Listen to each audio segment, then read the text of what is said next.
So let me ask you something.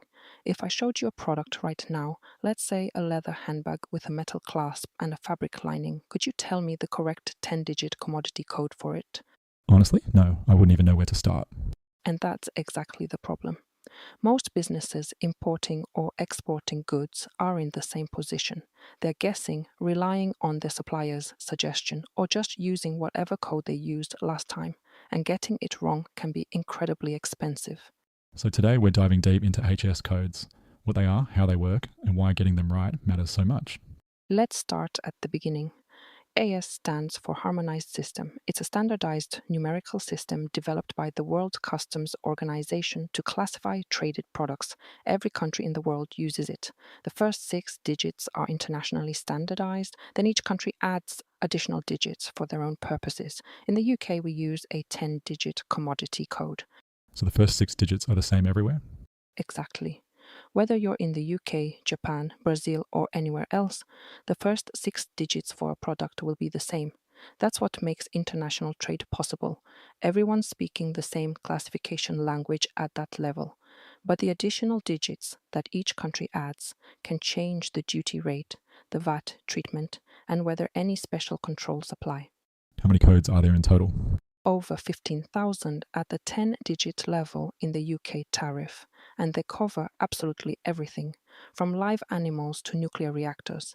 Every physical product that crosses a border needs a code. So how do you actually find the right code for your product? This is where it gets tricky. You need to understand what the product is made of, what its primary function is, and sometimes how it's packaged or presented.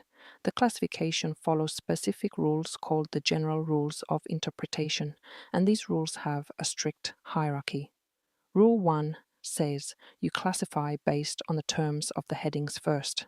Rule 2 covers incomplete articles and mixtures. Rule 3 deals with goods that could fall under multiple headings. That sounds complicated. Can you give us an example? Sure.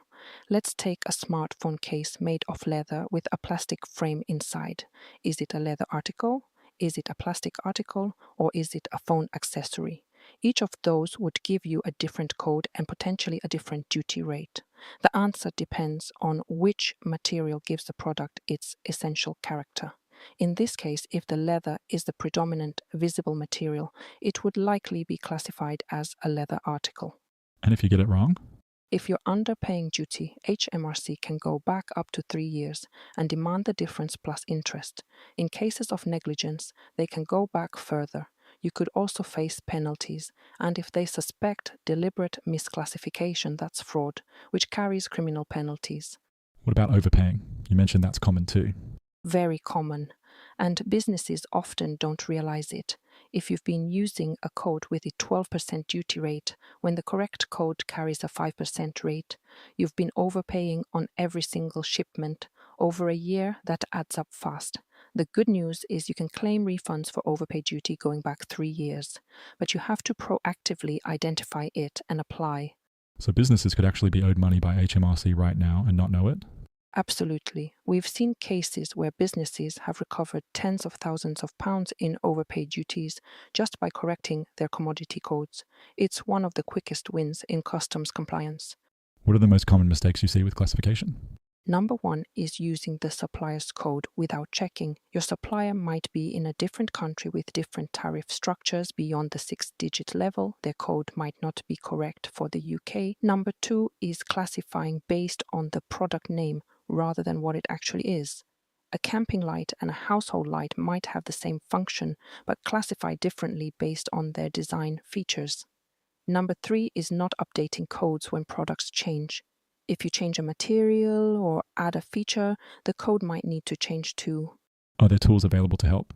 Yes. The UK government's trade tariff tool is free online.